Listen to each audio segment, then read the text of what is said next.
Hey, good morning, everyone, and thank you for joining us once again for this for our class. Before we start, I just want to thank Bonnie Hardy for sponsoring today's class in memory of her mother, Leah Bas Herschel. May the learning that we do today elevate her soul, and may it continue to be a advocate for the neshama. Right, and as we mentioned beforehand, every time we learn something, every time we do a mitzvah, that's one of the ways to be able to continue to help the neshama spiritually, because once you're gone, that's it. You can't do anything. But what we in this world could help the neshama out, and that's the idea of sponsoring or learning or doing something in memory of the soul. So thank you, Bonnie, for sponsoring today's class. May the neshama have an aliyah. May the neshama be elevated through the Torah learning that we do today. So last week we spent the whole class basically on the seven different categories of toelas, of the 7 different categories of the things that one has to, criteria that one has to, look at when he is allowed to speak Lashon Hara, which then is not called Lashon Hara. Right, and we've already seen certain examples where it's called toelas, where it's called for a purpose, for the right purpose, and we're going to continue with different scenarios now. That one is allowed. Everyone is slightly different to give us a certain perspective, but just to sort of reiterate, and they're they keep on reiterating this also, and therefore I want to reiterate it, that one has to remember that at the end of the day, one always has to be more cautious than not. And if you need to, right, speak to a rabbi, speak to someone that knows the laws of Lashon Hara, someone that has spent their time studying this more in depth, that has more of the nuances, because every scenario gets a different response. It's not like a cookie cutter, kind of law. Oh, yeah, for a garment of 4 tzitzis, for a garment with 4 corners, you got to put tzitzis on. That's pretty straightforward, right? Even within that, it depends on the kind of garment, if it's a night garment, if it's a day garment, right? So even with that, there's certain criterias, right? But at the same time, the laws are pretty straightforward, right? Regarding, it's pretty easy to put it into categories. A day garment that has 4 corners, right? There's one has a close, right? You have to put tzitzis on. Pretty straightforward, right? There might be little nuances. The laws of Lashon Hara is a far cry from that. The laws of Lashon Hara, right, are complicated and really the details are extremely important. And the scenario, the situation of how the situation is, and what you're trying to do, and how you're trying to say it, and why you want to say it, your intentions, as we mentioned last week.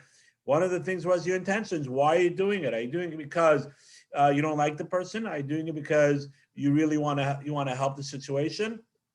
And your intentions are extremely important also in the laws of Lashon Hara, and therefore one should, maybe take a step back for a couple of minutes, check themselves, speak to someone that is competent, all right? Double check the scenario, see if it's something that you're allowed to say or not, right? And then move on. With all the different scenarios that we talk about, that is something that one should really home in on. I just want to also just follow up with one thing that we spoke about last week. And a couple of you asked, I think Emily was one of them also. Cindy, I think you were one of them. Right? But I think it was sort of a consensus of everyone that was concerned about this. Right? Let's say the scenario I think was with the babysitter. Right? So you're upset at the babysitter, right? Because she ate up all your food in your house, right? That's something I'll be really upset about, right?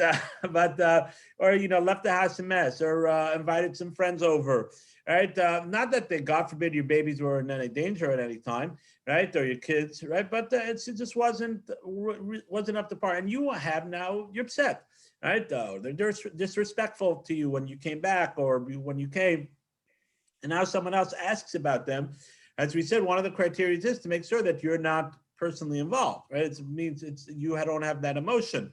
And so sort of the question was, how could you then go ahead and give over information if someone asks you in a proper manner within the criteria toelis, of the categories that we spoke about. So I did a little more research on it, and I looked around because it was a little vague the way they put it down. Again, it was very organized. It was extremely a great document that was created to sort of organize the 7 different steps.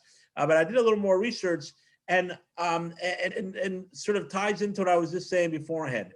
One, of course, is allowed to say something, even if they were hurt, right? Listen, a lot of times, unfortunately, things that you have, if you have firsthand experience, is because you might have been hurt from the situation, right? Or you're aware and you have grudges or whatever it is.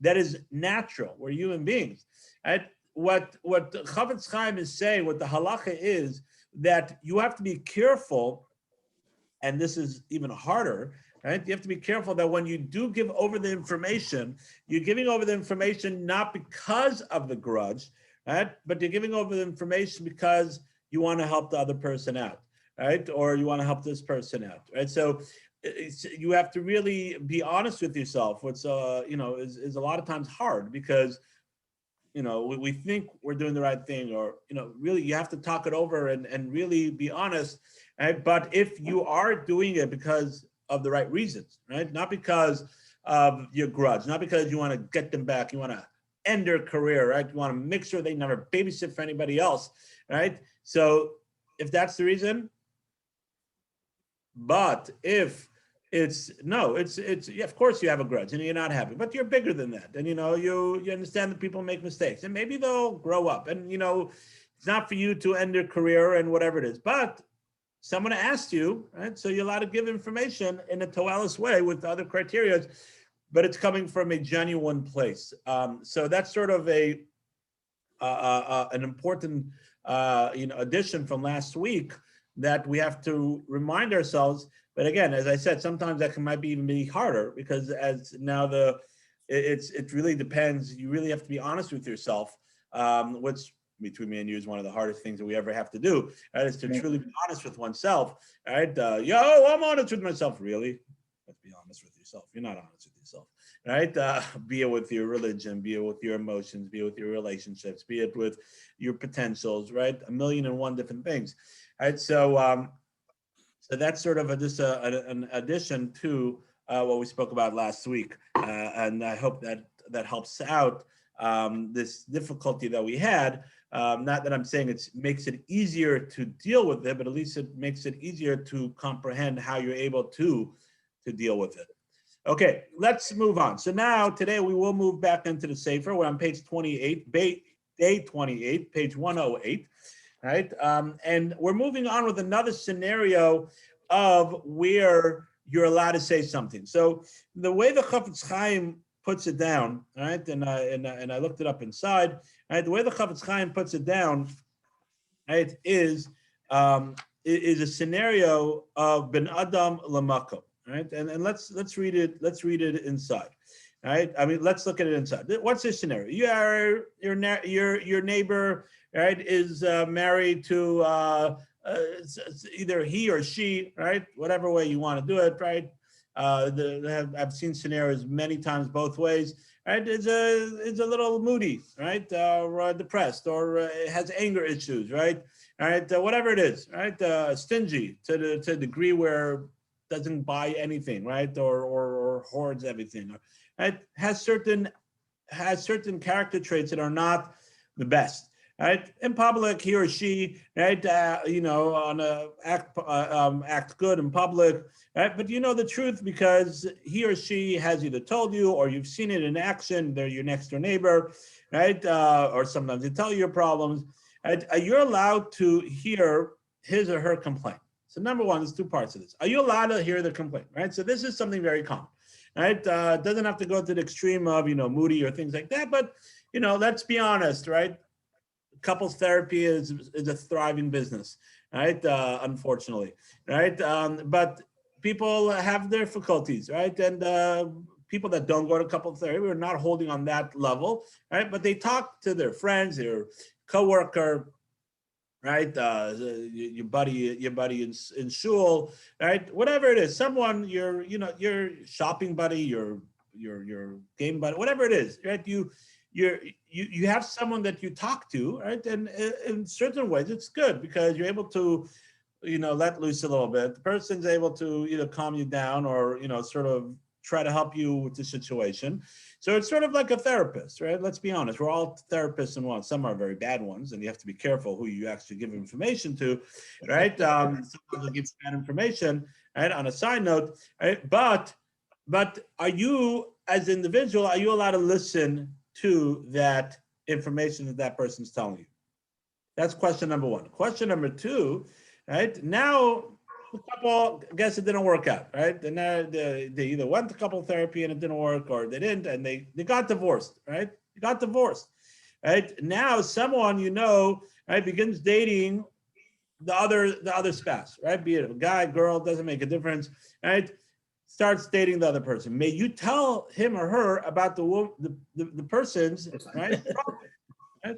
It's a two-part question. Number one, are you allowed to listen initially to the problems? Right. Number two, right? If they get divorced, right, and now one of them is dating someone else, right? Are you allowed to go ahead? So over here, you're not being asked, right? You want to initiate. You want to tell them, hey, listen, FYI, person. I would look a little deeper in, right? Do a little more, check out the references a little more. And are you allowed to say something? All right, so the halacha is like this, right? With the understanding that first and foremost, there are many, right, conditions to be met, and that's what we spoke about, and that's why I really wanted, and I'm glad we did it. Right, last week we because we keep on saying the conditions to be met, we spoke about the conditions, right? And those are the conditions that we spoke about last week, right? To be met, the simple answer is that helping your neighbor deal with his wife or her husband, right? And warning others who might become involved with her or him are legitimately constructive purposes. And if you meet with the other conditions of toelis. However, a Rav must be asked what can be said, how much, and to whom, right? So it's two parts. Number one, listening to your friend. And again, it has to be fit the conditions of the toelis, the 7 things we spoke about. So if you're going to incite, right? So if you're going to be that neighbor, right, or that friend, that when your friend tells you something and you say, yeah, that guy's a bum, how dare he, right? And sort of incite and not be helpful. And then sort of get emotionally connected and start saying things or listening out of wanting to hear gossip, right? Out of, anger and things like that. So then stay back, because very nice, you might be helping your friend, but now you are being over Lashon Hara, right? And there's nowhere does it say that you're allowed to be over Lashon Hara to be a good friend, and it doesn't say that, right? So you have to be careful that you are being legitimate and you're following the 7 rules that we spoke about last time. But if you do, then you're allowed to listen to your friend. You're allowed to let them vent. You're allowed to try to help them constructively, right? You're allowed to talk to them, right, in that way. Now, part number 2, again, someone else starts dating that person, and you know something, it's really they really know how to portray themselves like the best person externally. We know those people, right? But behind closed doors, right, they're rotten. They're worse than rotten tomatoes, right? But externally, they put on a persona. They project themselves as certain kind of people, right? So you're allowed to tell someone, but how much and to who, that you have to ask Rav, because again, every scenario is different. Every person is different. You're telling the shotgun that is starting to check into this person. Are you telling the person they're actually dating? All right, what are you allowed to say? How are you allowed to say it? All right. First and foremost, you have to make sure that you're doing it, fulfilling the 7 categories we spoke about last time. It's not coming from a bad place, right? You're not involved. You don't have a similar thing, right? You're only keeping to the facts. You checked it out. You know that things are true, right? And all those stuff. Then, right, who you're allowed to tell it to and what are you allowed to say, that you have to double check, right? You have to go ahead and ask a Rav. It doesn't happen. It's not something that should happen overnight, right? And therefore, right, that's the answer to halacha, right? So the Chavetz Chaim, the way he puts it down, I'm just going to read it to you because I think it's very nice. This is sort of the beginning, right? He says like this, right? Give me 1 second. Here we go. It says, it gives an introduction, right? He says, I will explain some of the nuances of Lashon Hara to man and his fellow, right? Because this is something that's between man and his fellow. This is behavioral, right? And things like that. He said, Dahainu, right? What happens if one steals, right? Or osek v'yotze v'kiyotze b'zeh, or he acts in a non-proper way. Right? He says, right? He sees that he did a bad thing to someone. Could go, as we said, he stole, right, or things like that. He says that you have to go ahead and let people know. Right? But then he says, the 7 categories that we spoke about, and actually it's over here that the Chafetz Chaim goes ahead and mentions the 7 pratim, right? In this halacha that we're dealing with now, right? It's actually ve'eluhein, and these are the 7 categories that we spoke about last week. That's where the Chafetz Chaim speaks about it. And so it's very important to be there for your friend, right? It's very important to be a supportive person. But when you're doing the mitzvah ben adam lechavero of helping your friend, you also have to be very careful that you shouldn't be over the avera of lashon hara. There's a very famous line that's used in many different, many different scenarios and many different situations. Right, situation is a better word. Right, is the path, right? The path to hell is paved in good intentions. Right, and over here you definitely have good intentions. Right, do you want to help your friend? You want to be a supportive friend. You want to be a listening ear. Right, you want to make sure that other people don't get harmed. But you have to make sure that it's not being paved in bad intentions, or bad, over here it's bad actions, right? That you have to be careful that you don't transgress lashon hara. It's so important because it's something that unfortunately happens a lot of times, that people are trying to be helpful, right, with friends and colleagues and things like that, and then unfortunately they don't follow the rules, and they're the ones in the end that are going to be the ones that are going to lose out, right, because they're going to be over lashon hara. Any questions or comments on what we just spoke about? Okay, so let's take a break for a second, and let's take a little deep dive into the hashkafa a little bit, right? The philosophy. Right? Last couple of weeks, last week was primarily all the halacha. Nothing wrong with that. That's awesome, right? But I saw this beautiful thing. If you look at 109. And I want to talk about it for a minute, right? It's a very interesting way of looking at it. Actually, I haven't thought about it this way before, right? And as I've mentioned 100 times, right? We all learn every day something new, right? I haven't thought about it this way. Right?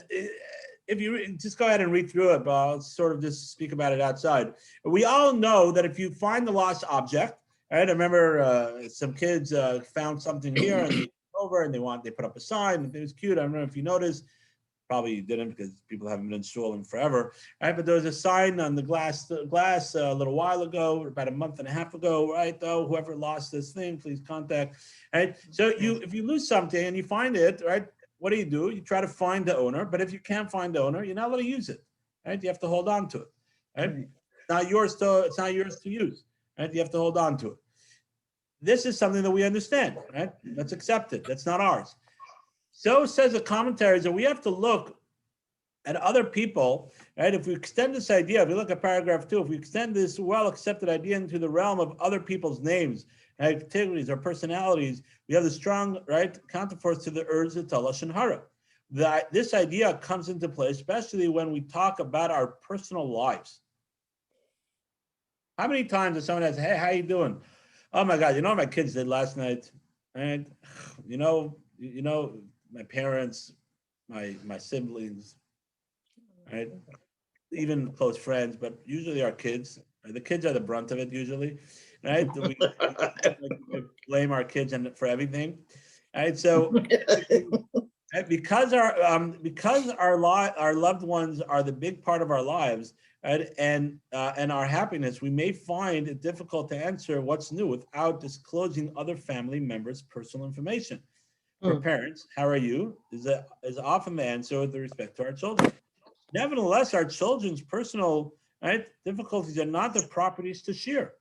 If you guys, please don't, if you don't mind muting yourself, right? If you have, please go ahead and unmute yourself, but just some background noise, right? Nevertheless, our children, right, and our personal difficulties are not our purpose to share. They like all other members of Klal Yisrael, are protected by the rules of Shmir Saloshin. We cannot keep conversations free of Lashon Hara simply by keeping in mind that just as people's possessions belong to them alone, so too their lives. Right? And I think there's a fascinating way to look at it, right? It's always, it's thought, it's reflection, it's realizing that most human beings, right, will not go ahead and an object that they find or someone else's object is, go ahead and use it, right? I'm not going to walk into the Rosenbaum's house, right, and start using their stuff without permission, right? I just won't do it, right? So it's a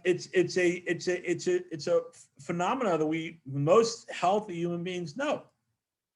So why can't we put that same idea into other people's character, their lives? It's not for us to peddle. Remember, Achilos means it is a peddler. It's a peddler. So why are we allowed to go ahead and peddle other people's information? It's not for us to go ahead. Even our children, it's their lives. It belongs to them.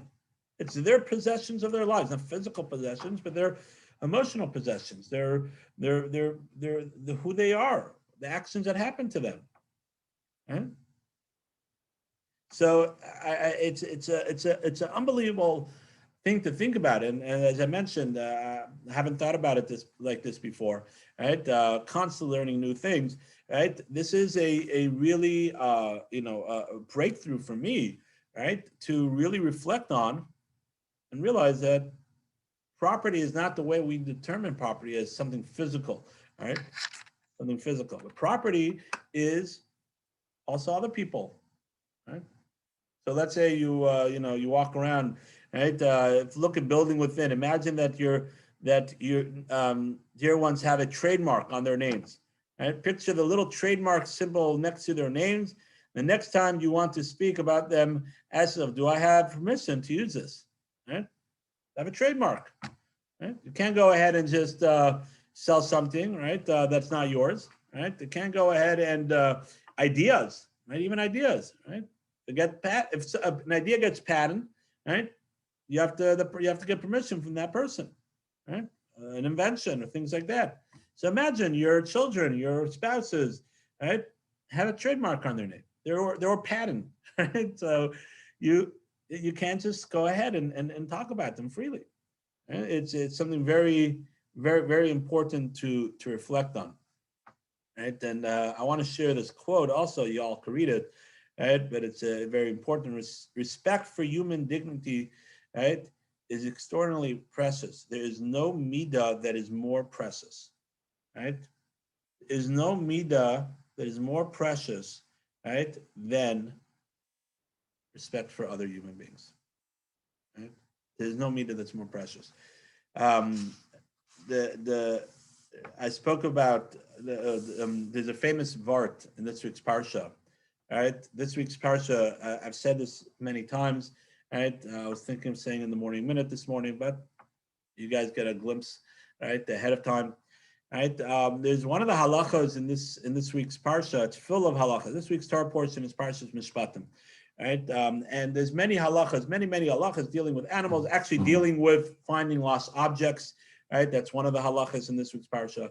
But one of the halachas in this week's parsha that has given the Jewish people a headache, right, for millennia, for 1,000 years throughout history, and the non-Jews have used this sort of as permission to go ahead and persecute us and to hurt us. Right, it is the halacha of interest. If you lend, the Torah says that if you lend a Jew money, you're not allowed to take interest. So you go ahead, someone asks you to borrow some money, you're not allowed to take interest. What do banks do in Israel and mortgage companies that are owned by Jews? There's a workaround. It's called the Heter Iska. These laws are very complicated, right? Extremely complicated, and I don't want to get into that, right? But there's a workaround, right? But on a very simple level, without any workaround, right? the halacha, the Torah says, you lend someone money, you're not allowed to take interest. For a non-Jew, you're allowed to take interest. And this halacha has given us headache, non-Jews throughout history. It said, look, the Jews think they're better than us, right? They treat us differently. They take interest from us, but from their fellow Jews, they don't. And has given us headaches throughout history. And a lot of commentaries want to know, what's the purpose that the Torah said that you're not allowed to take interest, right, from a non-Jew, from a Jew, but from a non-Jew, you're not allowed to take, you are allowed to take interest. Thank you. All right, thank you, Ali. Why is it that you're not allowed to take interest from a Jew, but you're allowed to take interest from a non-Jew? You're not allowed to kill a non-Jew the same way you're not allowed to kill a Jew, right? You're not allowed to rob a non-Jew the same way you're not allowed to rob a Jew, right? So why interest? Is it something that there's a difference between a Jew and a non-Jew? So Rabbi Schwab of blessed memory writes in his sefer on the parsha, right? He says something unbelievable. He says, really, the question one has to ask is not why, right, are you allowed to take interest from a non-Jew? He says, really, you have to ask the question, why are you not allowed to take interest from a Jew? He says, interest really is business. And if I have a car and I want to rent my car out, right, I'm allowed to do that. I'm allowed to rent my car to a non-Jew. A non-Jew comes and says, hey, I need a car. Okay, give me $25. It'll be cheaper than Enterprise, right? Give me $25, right? You can have my car for the day. That's fine. No problem with that. Someone wants to use a house. That happens all the time. Right? We went away to Orlando for Shabbos, right? And we rented a house from someone. Oh, it was a Jew, right? We rented a house, Airbnb. So that's allowed. So Rabbi Schwab asks, he says, money is just another one of your possessions. So why is it that you're not allowed to give interest? It's like charging for your money. You don't have the ability to use your money for the next 30 days, for the next 20 days, for the next year, however long, right? You could have grown that money. You could have bought other things. You could have increased interest. You could have invested it. You could have done something with that money. So now you are charging for someone else to have that money while you don't have usage, the same way your car, the same way your house. So Rabbi Schwab says that really one has to stop and think, is it, why does the Torah say that you can't charge interest, right, to a fellow Jew, right? Charging interest to a non-Jew, that makes sense, right? Because charging interest is business. Rabbi Schwab says something so powerful. There's other answers. Rabbi Schwab says something so powerful that fits into what we're saying here. Rabbi Schwab says that the Torah is teaching us an extremely important lesson in what does it mean to be the Jewish people. He says, think about your family members, all right? Close family, children, parents, siblings. They come over to you and say, hey, I need a car for 30 days, all right? Can I have your car? So generally, most people, maybe they'll give the car for free, but you'll say, hey, listen, it's for 30 days. It's not for a day, it's for 30, why don't you give me, I'll give you a cheap price. I'll give you a discount, family discount, right? Go, if someone owns a rental car company, right? He'll give a family discount. He's not going to give the car out for free. Someone needs a house, a family member needs a house. You'll give them a discount on rent, right? But it's for a day, you will, but to live in there for a year, whatever it is, you'll give them a family discount, right? But money is something that most human beings, right, will not charge their family members when they lend them money. Right? You need to borrow some money. If I have the money, I'm happy to lend it. I'm not going to charge you for it. It won't even enter our mind to charge money to our family members, right? If we're able to afford it. If we can't afford it, I'm so sorry. I'd love to help you, but I can't give you that money. Right? But if a family member is able to help out another family member, right, they won't charge them. It's not something that is even thought about. Jew, non-Jew, it doesn't make a difference. It's something that is accepted norm that for family members, you don't charge for money. So therefore, says Rabbi Schwab, that the Torah is teaching us that we have to all look at each other as brothers. When the Torah introduces the laws of ribbis, it says if your brother, your family member will come and ask you for money, right, you're not allowed to charge them interest. We are called Achenu Kapei, so we're called we're siblings. Achenu, our brothers and our sisters. Right? We're considered a family. And therefore, the Torah is emphasizing to say it's not just a thought, but you should actually practically, even with your possessions, you have to teach yourself that we're really all brothers and sisters, we're all family. And therefore, says Rabbi Schwab, throughout history, they got it all wrong. of course you could charge for interest, right? And therefore, for a non-Jew, they're good friends, whatever it is, but they're not family, right? So of course you could charge interest. But for your own family member, Torah is teaching us that you can't charge interest. And if we think about this idea more, right, then we'll be able to really, as we said, we look at our family members, we look at each other, right, as we won't talk negative as much, right? We won't take things personal as much, right? Yes, your own children do something, it hurts you, but you don't take it personally, right? Your siblings do something. Yes, unfortunately, there's a lot of siblings rivalry, right? But it's a different way of dealing. It's unfortunately, sometimes there are siblings that don't talk to each other. But most times, right, when siblings fight or bicker, they're able to get over it. If we look at each other as family, right, we'll have a whole new perspective of how to deal with family members.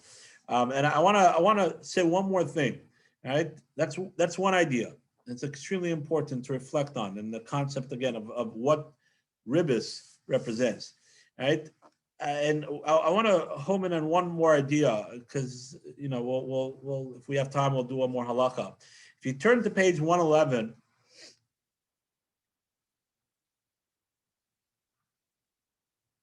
look at 111.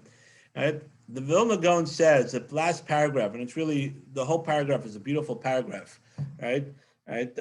And the idea of this paragraph is telling us that one of the roots of Lashon Hara is that if people, right, are jealous of each other.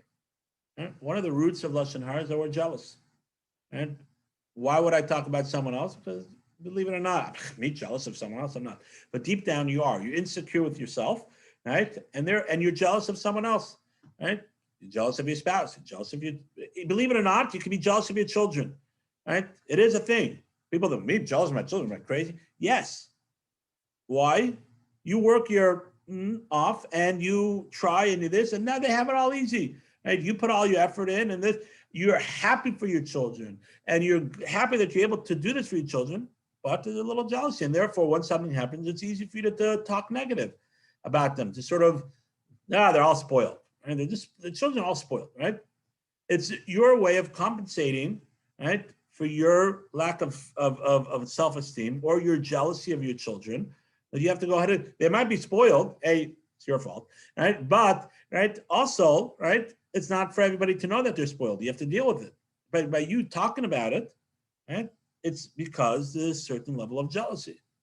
And when you're talking about other people, one of the ideas of what we spoke about in the 7 things of checking within yourself that you're doing it for the right reason. So we spoke about that you're not doing it out of hatred, right?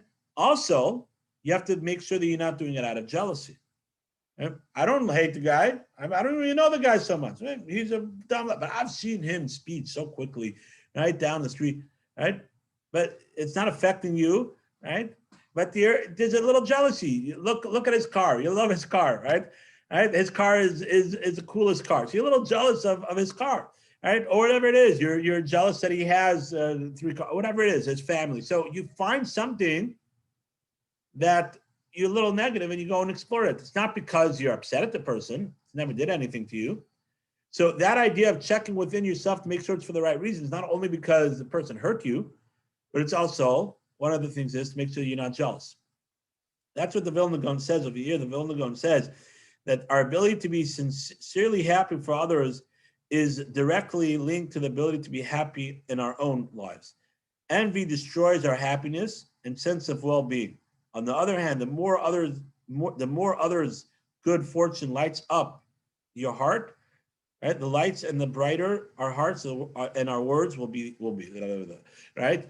So basically, what it's saying, right? Basically, the idea is, right, that the more we are able to, the more we're able to be more we're able to be happy with ourselves, and we're able to be sincere with ourselves. Right? And be confident with ourselves, the less we'll be jealous about other people, envy of other people, and the less we'll speak Lashon Hara. Right? I spoke about this in the morning minute last week. Right? The last of the 10 commandments, Asher Tzedibros, is don't covet your friend's possessions. Right?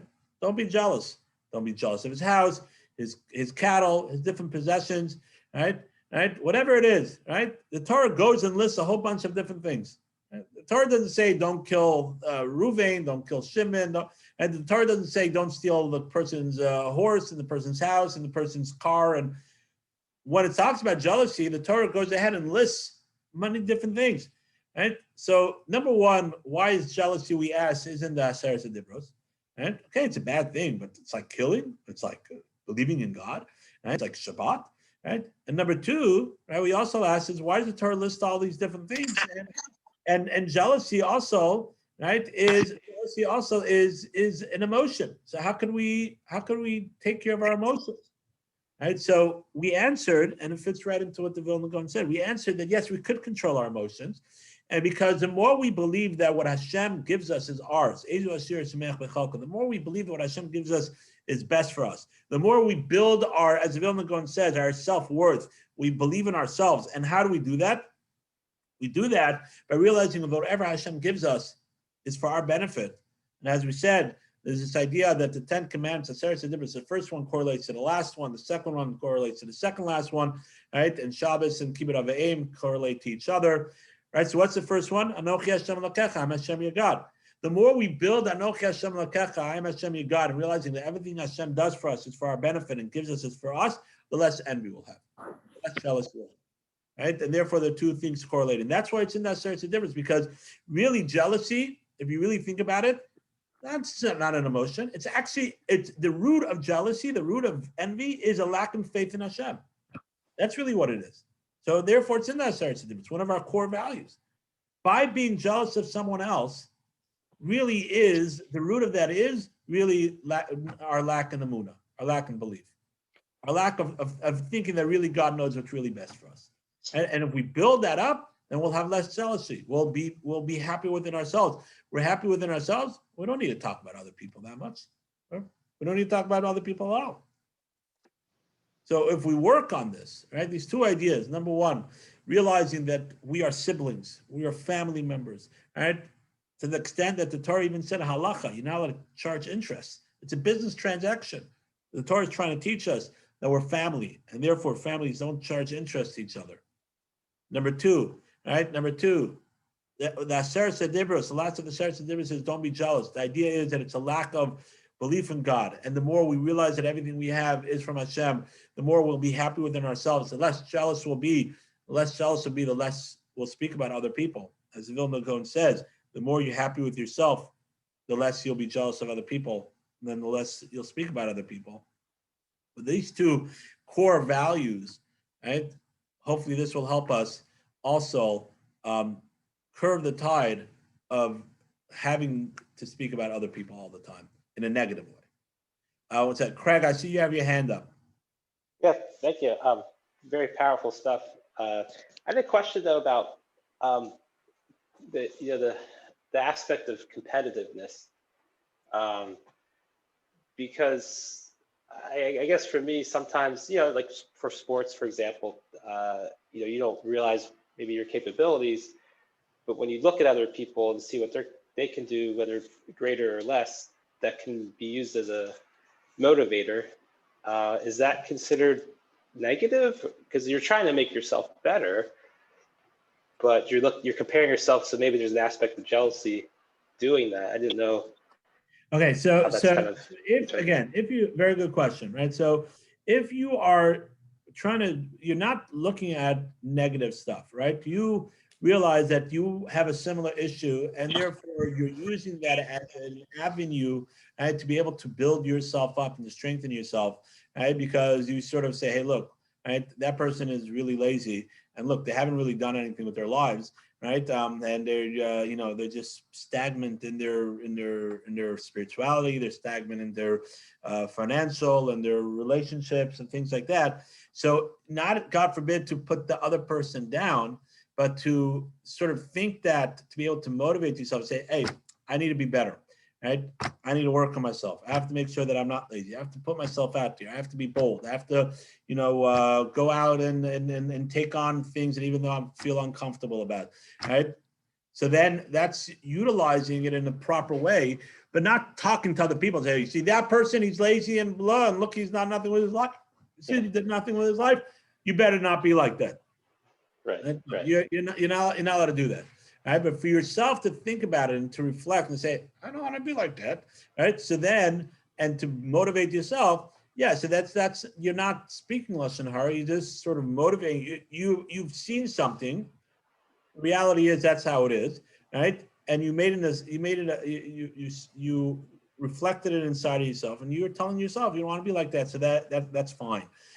We spoke about in the past of someone that changed their ways or things like that. Are you allowed to utilize them as a example or things like that?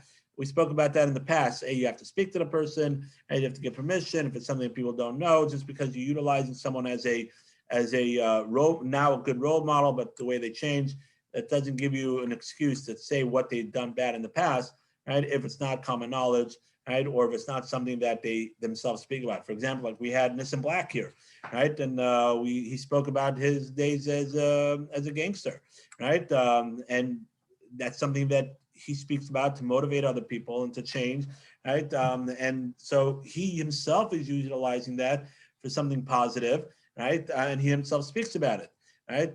So that's different, right, than someone else going ahead and doing that without the permission, Right. right? But for you personally to say, oh, wow, look, I've seen that person, they've changed or they haven't changed, and I don't want to be like that, and to sort of talk to yourself, right? So that's fine.